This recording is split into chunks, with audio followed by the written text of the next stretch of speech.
দিবস যেখানে দেশ গর্বের সাথে পালন করছিল, সেই সময় কংগ্রেস বিরোধী দেশ বিরোধী কংগ্রেস এই শক্তি সোনিয়া গান্ধী যেখানে ভারতের স্রোত বন্দে মাতরমের পাঠ হচ্ছিল, সেই মুহূর্তে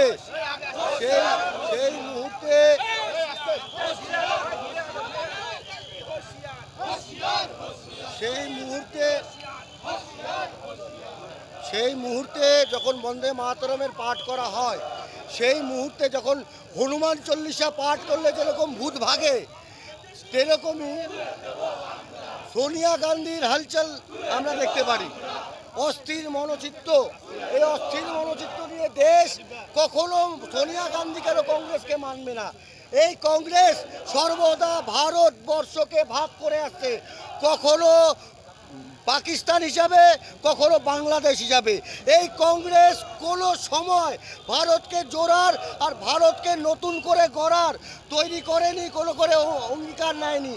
তার জন্য এই কংগ্রেসকে একদম নির্মূলীকরণ করার জন্য, আর এই কংগ্রেসের অপবাদ অপসংস্কারটাকে যাতে আমরা দেশ থেকে দূর করতে পারি, তার জন্য আজকে আমাদের এই মিছিল, মশাল মিছিল।